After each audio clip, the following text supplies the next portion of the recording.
믿음의 종류가 여러 가지가 있어요. 교회 안에도 그런 게 있는데요. 관행적 종교인이 있습니다. 기독교인인데 믿음 없이 다니는 사람이에요. 몸에 습관적으로 나는 기독교인이죠. 그래서 언젠가부터 시간이 되면 교회를 다니고 예수를 이야기하면서 다니는 사람이에요. 근데 본인의 내면 쪽에는 전혀 믿음의 역사가 없어요. 이성적으로 습관적으로 굳어진 채로 교회를 드나거리는 사람입니다. 이제 그런 분에게는 특징이 있죠. 안 가면 불안하고 몸이 뱉기 때문에 습관이라 그래요.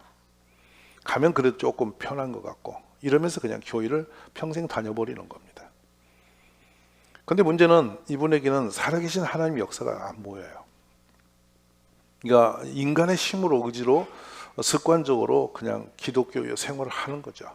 이런 분을 종교인이라고 그럽니다. 그런데 오늘 지금 바로 그런 분을 지금 지적하는 거죠. 이런 분이 바로 여기 성경에 나오는 믿음이 없는 자에 속한 사람이에요. 근데 지금 우리 예수님 앞에 한 사람의 모델이 나왔죠. 도마입니다. 12명의 제자는 예수님 만난 이후로 기적밖에 본 게 없어요. 기가 막힌 기적을 날마다 경험해요. 근데 지금 도마는 아직도 믿음이 없습니다. 심지어 부활하신 예수님이 닫힌 문에 열지도 않고 그냥 싹 들어와 계세요. 분명히 형체가 있는 모든 시공간을 초월하는 이 형체가 있는 모습은 시공을 초월할 수가 없어요.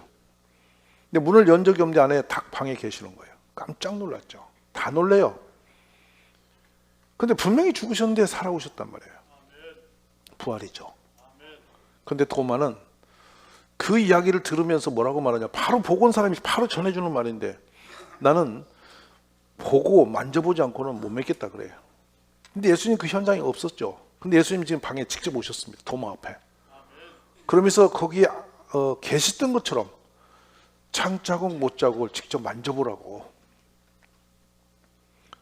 도마가 자기 제자들끼리 한 말을 예수님은 알고 오신 거예요. 누가 전해준 바 아니에요. 예수님은 그냥 아신 겁니다. 그래서 그걸 이제 말하면서 내 손을 내밀어서 내 옆구리에 넣어봐. 네 손을 이리 내놔봐. 내 손을 한번 이렇게 봐봐. 못자국과 창자국을 직접 보고 만지게 하시고 그러자 이제 이가 말하죠. 도마가 주님을 시인합니다. 나의 주님이요 나의 하나님이십니다. 이렇게 고백을 해요. 그런 장면 앞에서 우리 예수님이 직접 하신 말씀이 너는 나를 본고로 믿느냐. 그러면서 보지 못하고 믿는 자들은 복이 있다. 이 말씀이에요. 저는 오늘 여기에서 우리가 소속이 어딘가를 보셔야 됩니다. 본고로 믿는 사람도 있는데 보고도 안 믿는 사람 많아요. 기적을 보고 안 믿어요. 그 도마가 그 사람 아니에요. 근데 창자국 못자국 그 박힌 모습 그대로를 다시 이제 만져보고서 우리 주님이 진짜 나의 주가 되시고 나의 하나님이시구나 이걸 고백하는 그 장면이잖아요. 교회 다니시면서 수많은 간증과 수많은 하나님 응답 사건 사건들을 듣고 보고 바로 이웃에서 내 앞에서 그런 일이 일어나는 것을 체험하시죠. 그래도 내 안에 내 믿음은 어떤 분은 전혀 갖지 못하고 거기에 속해 있을 수도 있어요. 이 불행을 우리가 벗어나야 돼요. 아까 일부 예배를 마치고 계단에 내려가는데요. 초등학교 1학년 아이가 인천에서 목사가 여기서 구두 신는 게 보기가 안 좋았던 모양이에요. 매주 이만한 구두 신는 이 구두 칼을 사갖고 몇 주 전부터 들고 다녀요. 왜냐하면 누가 가져간다고 지가 인천까지 갖고 가다 가져와 주일마다. 그리고 오늘은 제가 달래놨어. 여기다 놓고 가라고. 그래서 여기 있습니다. 근데 이제 이 아이가 뭐라고 저한테 묻냐면 어떻게 하면 주님이 내 안에 오시는 거냐고. 옆에 있는 1학년짜리가 바로 받아서 말을 합니다. 저는요 찬송하니까 눈물이 막 나던데요. 그러니까 얘가 그런가 나도 한번 났는데 그게 답을 알아. 자기들이 묻고 답을 해. 그러면서 이게 이제 확증을 하고 싶은 게 저보고 그게 맞냐고. 하나님은 그렇게 오시는 거다. 그랬더니 그런가요? 이러고 갔어. 지금 아마 주일학교 하고 있을 거예요. 1학년 아이도 믿음에 대한 고민을 가지고 있고 믿음에 대한 것이 무엇인지를 확정하고 싶은 게 있는 거예요. 근데 이런 고민과 생각 없이 그냥 교회에 젖어들면서 피곤하게, 이런 분들은 이제 예배 시간이 기가 막힌 현상이 일어나죠. 집에서는 12시간 넘도록 잠이 안 와가지고 계속 고민하면서 잠 안 온다고 고민하면 뭐니, 예배당에 앉자마자 졸린 거야. 기가 막힌 사인이 와요. 살가마니 목록원이 그냥 까막 가버려. 근데 기가 막힌 영감이 있어. 끝날 때 되면 또 깨. 그리고 듣는 척하고 안 듣는 그 쇼맨십이 싹 몸에 배들어와가지고 세상의 시간이 항상 빠르다고 말을 해. 근데 예배 시간, 설교 시간은 왜 이렇게 지루한지 몰라. 이것이 바로 관행적 신앙인들의 모습이에요. 힘들죠. 종교 생활이 그분에게는 무거운 짐이 되어 있을 겁니다. 그런데 우리 하나님은 왜 믿음을 강조하신지 아세요? 이 세상의 모든 것은 실존적 현상을 보고 믿어요. 있기 때문에. 근데 하나님이 만약에 실존적 현상으로 계신다면 어느 한 곳에 계시면 다른 곳에 안 계시는 거기 때문에 그 하나님 우리가 믿을 이유가 없어요. 근데 하나님은 영이십니다. 그러므로 어느 곳이든지 항상 계실 수가 있고요. 항상 역사할 수가 있는 분이세요. 사람이 만든 모든 우상은 형상을 만들어 놓고 그 형상과 똑같은 걸 또 복사해서 갖다 깔아 놓고 그 앞에 가야만 믿습니다 하는 거예요. 근데 우리 주님은 전혀 형상 없이, 만들지도 마라, 주님은 그냥 살아계신 분이에요. 그러니까 이 신령한 분을 보이지 않지만 계시는 거 인정하고 우리가 살아내는 거, 이것이 믿음이에요. 주님 오늘도 살아계시며 여러분의 마음의 생각도 감찰하시는 분이세요. 얼마나 놀랐습니까? 도마가 현장이 없이 예수님 안 계신 곳에서 한 말을 다 알고 오셨잖아요. 도마가 충격이죠. 그 정도 좀 믿어야 되는데 만져보고서 믿는단 말이에요. 참 기가 막히죠.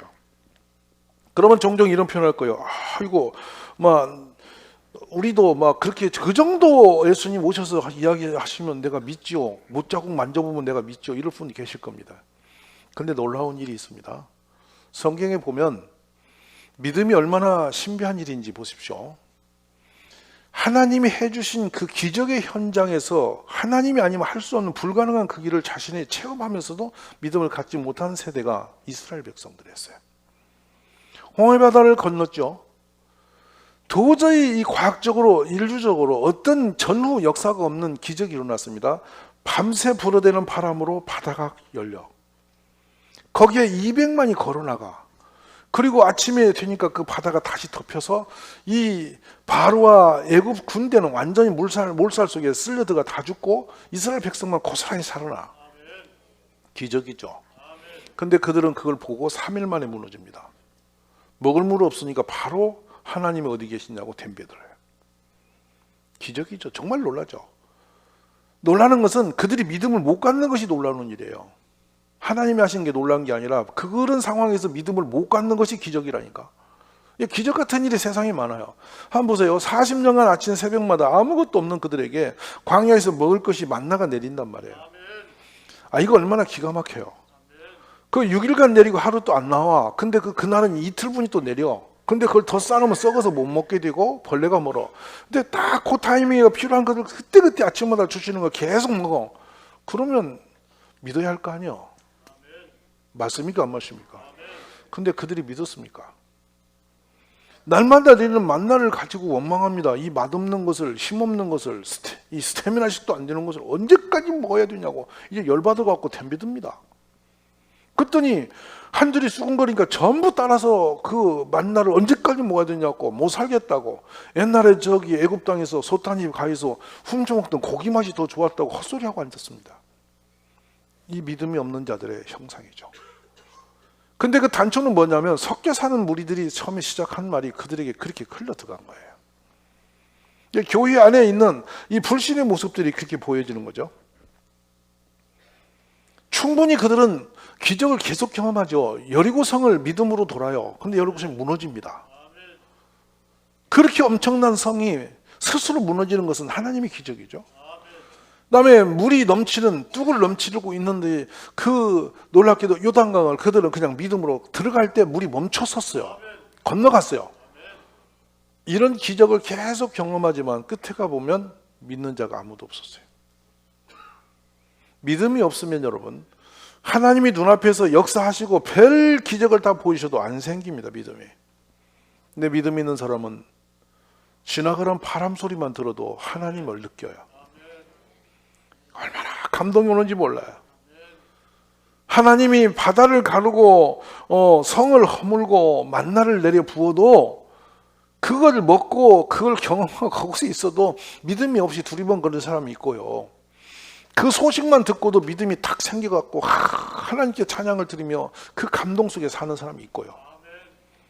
여러분, 오늘 믿음이 있는 그런 온 가족이 되었으면 정말 좋겠어요. 그런데 이걸 성경은 구분해 놓거든요. 그렇게 그 기적 같은 역사 속에서도 믿음이 안 생기는 사람들을 육신의 사람이라 분류합니다. 그래서 성경에 기록을 하죠. 로마서 8장 8절에는 육신에 있는 자들은 하나님을 기쁘시게 할 수 없다. 고린도전서 2장의 11과 13절에는요. 사람의 일을 사람의 속에 있는 영유에는 누가 알리요. 이와 같이 하나님의 일도 하나님의 영유에는 아무도 알지 못하느니라. 우리가 세상 영을 받지 않냐고 오직 하나님으로부터 온 영을 받았으니 이는 우리로 하여금 하나님께서 우리에게 은혜로 주신 것들을 알게 하려 하십니다. 그게 결국에는 성령의 믿음이 없이는 하나님의 별리 기적을 해도 그거를 일상으로 보는 거예요. 바다가 갈라졌나 보네. 만나가 이거 있는데 이거 똑같은 계속이나 아주 지겹네. 이렇게 돌아가는 거예요. 얼마나 불행합니까? 오늘 믿음의 눈이 열리시길 원합니다. 우리가 이것을 말하거니와 사람의 지혜가 가르친 말로 아니하고 오직 성령께서 가르치신 것으로 하니 영적인 일은 영적인 것으로 분별하느니라. 저는 신앙인에게 참 중요한 하나의 그 축복이 있는데 그게 분별의 눈이 열리는 거거든요. 이 분별의 눈이 열리면 절대 무너지지 않아요. 시험 들지 않아요. 이 분별이라는 것은 제가 말할 영적 그 촉감이라고 말하는데 영적 감이 탁 오는 거죠. 이 상황이 볼 때, 어떤 문제가 볼 때, 사람 만날 때 영적 감에서 하면 분별이 탁 들어옵니다. 그러면 절대 죄짓거나 무너지지 않죠. 근데 분별을 못하면 우리는 쓰러져 가는 거예요. 지금 도마가 믿음이 없는 사람의 반열에 섰죠. 이거를 굳이 언어적으로 보면은 아피스토스라고 하는 용어인데 이걸 우리 지금 현대 언어로 바꾸면 비그리도인입니다. 그리스도인이라고 말했는데 실제는 그리스도인이 아닌 사람들입니다. 성도라고 하는 이름 속에 교회 안에 그런 분이 참 많이 있다는 거예요. 고린전서 6장 6절과 고린도후서 4장 4절에 이 비그리스도인들의 모습들을 그대로 성경에서 보여줍니다. 고린도후서 4장에서는 그중에 이 세상의 신이 믿지 아니하는 자들에 이렇게 나오죠. 그런 사람들은 마음이 혼미해져서 그리스도의 영광의 복음의 광채가 비치지 못하게 하매니 그리스도는 하나님의 형상이니라. 어두워져 있는 사람이란 말이에요. 참 오늘 이 요한복음 14장에 들어가 보면요. 내가 아버지 안에 거하고 아버지께서 내 안에 계심을 믿으라. 그렇지 못하겠거든 행하는 그 일로 말미암아 나를 믿으라. 예. 성령으로 영을 감을 못 잡으면 되어지는 현상을 보면서라도 믿음을 가지라. 오늘도 우리가 이런 놀라운 일들을 하나님이 하시는 경험들을 우리가 보는 거잖아요. 그럼 내가 진실로 너희 이르노니 나를 믿는 자는 내가 하는 일을 그도 할 것이요 또한 그보다 큰 일도 하리니 이는 내가 아버지께로 감이라.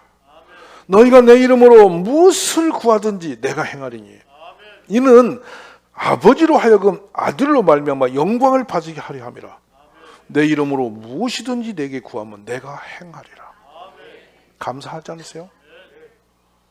얼마나 놀라운 기적들이 우리 앞에 계속 일어나는지 모르겠어요. 얼마 전에 한 분이 생존율 5%라고 세면서 갔더니 생존율 5%라고 위에 암이 사람 머리만 해지고 온 몸에 암밖에 없다고 분답게 찾아가서 기도를 하고 오는 거예요. 주날 그 병원에서 그 부인의 손을 잡고 기도하는데 마음이 얼마나 슬픈지요. 참 간절했습니다. 돌아와서 다음날 재검으로 이제 수술을 할 수 없는 상황이니까 마지막 검증을 하는데 놀라운 것은 이 복막에 있는 암이 하나도 없다. 희망이 보인다. 치료의 길이 열리는 거다. 하나님은 섬세하게 역사하시는 분이세요. 예나 오늘이나 앞으로도 우리 믿음의 사람을 통해서 주님은 역사하심을 믿으십시오. 주님이 그러시잖아요. 너희가 지금까지는 나의 이름으로 구한 것이 없다는 거죠. 맞죠? 주님이 안 계셨으니까. 근데 예수님 이후로는 이제 예수님 이름으로 구하면 무엇이든지 시행하시겠다는 거잖아요. 얼마나 감사합니까? 그런데 믿음이 있는 자는 이것이 역사가 일어나는데 믿고 구하는 것은 반드시 받은 줄 알라. 결론을 지시는 주님이세요. 받을까 하노라, 받을까 말까 하노라, 퍼센트로 확률이 비확실한 게 아니라 100% 확실하게 받게 된다. 얼마나 감동이십니까? 오늘 이 주님의 역사하심이 우리 가운데 있음을 감사하시기를 주의 이름으로 축원합니다. 그렇습니다. 그는 진리의 영이라 세상은 능히 그를 받지 못하나니 이는 그를 보지도 못하고 알지도 못합니다. 그러나 너희는 그를 아나니 그는 너희와 함께 거하시며 또 너희 속에 계시겠습니다. 내가 너희를 그와 같이 버려두지 아니하고 너희에게로 오리라. 조금 있으면 세상은 다시 나를 보지 못할 것이로되 너희는 나를 보리니 이는 내가 살아있고 너희도 살아있겠습니다. 그러면서 기가 막힌 은혜를 주십니다. 그날은 내가 아버지 안에 너희가 내 안에 내가 너희 안에 있는 것을 너희가 알리라. 바로 이 말씀이 요한 1서에 가면 그의 성령을 우리에게 주심으로 주님이 내 안에 계심을 알게 된다. 이게 말씀이었어요. 우리는 지금 성령의 시대에 살아가면서 그 믿음을 주신 세대에 살아가고 있는 줄 믿습니다. 다시금 말씀드리지만 교회를 다니면서 믿음 없이 살지 마십시오.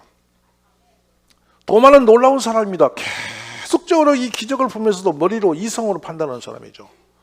주님이 그를 시험하기 위해서 해가 지는 광야에서 5,000명을 앞에 앉혀놓고 설교를 마치면서요, 그 제자들에게 이들에게 먹을 걸 나눠주라고 그랬어요. 도마가 제일 먼저 반응하죠. 뭐라고 하냐면 이 많은 사람은 어디서 음식을 구해다 먹이냐고, 물리적으로 불가능한 걸 왜 시키냐고. 그리고 계산까지 됩니다. 돈으로 치면 얼마가 있어야 되고 이걸 용량으로 치면 얼마가 있어야 되는데 그게 말이 안 되지 않냐고. 근데 더듬더듬 안드레가 어린이 도시락 하나 들고 나왔죠. 잘 아시는 장면이지, 장면. 주여, 이거밖에 우리가 가진 게 없는 거요. 이러니까 주님이 됐다. 그걸 받아 축사하시고 가서 나눠주라 한 거야. 근데 도시락 하나로 5,000명이 먹고도 12광주가 남았다니까요. 이거는 추억이 옛날에 소설세월이 나오고 이 얘기가 아니에요. 믿는 사람은 그런 기적을 체험하게 된다는 거예요. 우리 온 가족이 그리 되시기를 간절히 원합니다. 자, 보세요. 믿음으로 그들은 홍해를 육지같이 건넜고 애굽 사람들은 이것을 시험하다 빠져 죽었고 믿음으로 7일 동안 여리고를 도니 성이 무너졌고 기생나합은 정탐꾼을 평안 영접했으므로 순종하지 아닌 자와 함께 멸망치 아니했고 내가 무슨 말을 더하겠느냐? 기드온, 바락, 삼손, 입다, 다윗 및 사무엘 선자 일을 말하려면 내게 시간이 부족하다. 그들은 믿음으로 나를 이기도 하고 의를 행하기도 하며 약속을 받기도 하고 사자들의 입을 막기도 했다. 히브리서 11장 40절에 보면 그 믿음의 사람들이 얼마나 중요한지, 이는 하나님이 우리를 위하여 더 좋은 것을 예배하였은지게. 믿음의 사람을 위해서 하나님은 더 좋은 걸 예배해 두셨어요. 그 하나님이 좋은 것을 우리가 누릴 수 있는 자격이 있는 것이 신앙인들입니다. 그러므로 피곤한 손과 연약한 무릎을 이렇게 세우고 너희 발을 위하여 곧은 길을 만들어 저는 다리로 하여금 어그러지지 않고 고침을 받게 하라. 이게 어떤 말씀이냐면, 여러분 맥 빠진 손과 약해진 무릎에 다시 힘을 주어 일어서서 바른 길을 걸어갑시다. 그러면 불구다 같은 절뚝거리지 않고 우리가 고침을 받아 새 일을 할 겁니다. 이게 우리 히브리서 12장에 주시는 메시지입니다. 지금은 다시 일어날 때입니다. 복음에 소멸되고 고통받는 젊은이를 품고 우리가 길을 가야 될 그런 역사가 있는 우리 주인공들이 되시기를 간절히 바랍니다. 말씀을 여러분 우리가 맺어갈까요? 마태 9장에 가면 이 기가 막힌 기적의 사건이 예수님과 연결이 되는데요, 12년 동안 혈류병이 걸렸습니다. 혈류병은 거룩한 주님의 옆에 오면은 돌 맞아 죽이는 그런 병입니다. 그런데 이분은 여러 가지 의료 계통으로 돈을 쓰는데 그걸 또 사기를 당해서 병은 안 고쳐지고 돈은 다 날렸습니다. 파산이 됐습니다. 그런데 어느 날 예수님의 소식을 듣고 이 여인의 마음에 내가 그분의 옷자락에 스치기만 해도 내 손을 스치기만 해도 낫겠는다는 믿음이 속에 들어왔어요. 그래, 그 연약한 몸으로 혈류병이 걸려서 부정한 여인의 그 신부로 예수님을 만지는 것은 죽는 일이지만 군중을 해치고 몰래 손을 스쳤어요. 근데 예수님이 자신에게 능력이 나간 걸 아시는 거야. 누가 나를 만졌느냐? 예수님 밟힐 때 이 여인이 두려움 속에 자기가 했음을 고백합니다. 그때 예수님이 이 여인에게 기가 막힌 것을 말하죠. 어째서 이런 일이 있느냐고 물을 때 제 마음에 그 거듭만 만져도 구원을 받겠다 함이었다. 아멘. 우리에게 이 믿음이 일어나기를 기도하십시오. 예수께 돌이켜 그를 보시며 말씀합니다. 딸아, 안심하거라. 왜? 자기가 혈류병이 환자라는 것이 드러났기 때문에 그냥 죽는 거 아닙니까? 근데 안심해라. 너의 믿음이 너를 구원하였다. 여자가 그 즉시 구원을 받으니라. 그런데 바로 돌아서는데 한 관리의 집에 지나가는데 사람들이 웅성거립니다. 죽었다 이겁니다. 그 집딸이. 사람들이 죽었다는데 예수님이 그에게 들어갑니다. 그러면서 예수님이 그 아이에게 달리다쿰 일어나라 라고 말씀하자 그가 손을 잡아주니까 그냥 일어납니다. 근데 사람들이 비웃는단 말이죠. 예수님이 일으키는데 그들 한쪽에서는 비웃음이 있는 것입니다. 근데 바로 길에 나서자 태어나 소경이 된 사람 둘이 소리를 지르고 있습니다. 엊그제 보셨죠? 높은 분 오셔서 그거 소원이 목말라서 이야기하면 잡혀가지 않습니까? 그러니까 제자들이 잠잠하라고 제재를 하고 사람들이 막 가로막았습니다. 그런데 이 소경들은 얼마나 믿음이 간절했던지 얼마나 애절했던지 더욱 소리를 높여서 다윗의 자손이여 우리를 불쌍히 여기소서. 저는 이 기도할 때 시편 23편 1절하고 이 본문을 제일 많이 제가 부르짖는 기도의 시작입니다. 주님 저를 불쌍히 여기소서. 생각하면 한없이 불쌍한 인생이에요. 위롭고 공부하고 의지할 것 없는 인생이에요. 때로 아버지들을 제가 보면서 참 많이 울어. 왜 우냐면 그 아버지의 어깨 위에 저 자녀들의 생계와 가족의 생계가 다 걸려있구나. 저분이 저 연약한 몸으로 가족을 책임지고 저 평생 그 짐을 지고 살아내야 되는 거구나. 그러니까 제가 사정에서 가끔 창밖에 아버지들이 가족을 데리고 오는 거 보면 그 아버지를 위해서 저도 모르게 기도가 나는 거예요. 하나님 저를 지켜주소서. 뭔지는 모르지만 아버지이기 때문에 남편이 되었기 때문에 그 짐을 지고 평생 그걸 당연히 책임을 져야 되는 걸 알고 자기 수고를 아끼지 않고 그렇게 몸부림하며 가정을 지켜내지 않겠어요? 어쩌면 참 불쌍히 여김을 받을 사람들이죠. 주님이 여러분을 불쌍히 여겨주시기 원합니다. 그래서 우리를 불쌍히 여겨달라고 외치는데 이 예수님이 그들에게 다가갑니다. 맹인들이 그에게 나아가고는 예수께서 묻지요. 내가 너희 일을 할 줄 너희가 믿느냐? 소경들이 주님의 음성을 듣고 대답합니다. 주여 그러하오이다. 맞지요? 주님이 하시면 되죠. 그때에 바로 주님이 그에게 응답하시죠. 그들의 눈을 만져주시면서 너희 믿음대로 되리라. 아멘. 오늘 믿음을 가지십시다. 우리가 믿으면 그대로 됩니다. 그러시면서 주님 그렇게 하신 뒤에 일어난 일을 말씀하십니다. 그 눈들이 밝아진지라. 아멘. 저는 주님이 우리의 믿음을 보시고 이 나라를 살려줄 걸 믿습니다. 우리 이 나라 대한민국이 작은 나라에서 전 세계 선교사를 두 번째로 많이 파송한 국가예요. 그 선교사님들 조사하니까 173개 나라에 계세요. 거기 지도자를 전부 다 한국으로 이번에 초청해서 이번 봄에 우리 신학대학원에서 3박 4일 캠프를 해요. 거기에 동일교회 의사역이 그대로 선교사님들에게 선교 전략으로 소개가 됩니다. 감동이지 않습니까? 그래서 선교사님들이 현장이 어려운 거 괜찮습니다. 믿음으로 아이를 키우면 됩니다. 저는 이 희망이 있어요. 된다고 봐요. 믿음대로 되리라는 것이죠. 아멘이십니까? 국가 괜찮아. 국가에 안심해라. 당신들이 안 낳는 애에게 교회가 나면 된다. 젊은 집사는 애만 낳아라. 권사님들이 다 책임진다. 막 울어도 찬송하면서 볼 거 아니까. 애가 힘들어도 여러분 기도하면서 애를 돌볼 거 아니까. 주여 왜 이놈을 이렇게 까시락습니까? 주여 이놈 왜 이러십니까? 이러면서 기도로 키울 거 아니까. 그러니 애들은 기도로 갖고 자라는 이 아들이 얼마나 인물이 크게 되겠나. 아멘이세요? 저는 이런 일이 믿음대로 되리라고 확신합니다. 그런 꿈을 꾸시기 바랍니다, 여러분. 할렐루야. 그래서 우리가 한 일들이 이제 전국의 선교 현장에 이제 마중물이 되고 우리 전국 교회 역사 일어나리라고 확신합니다.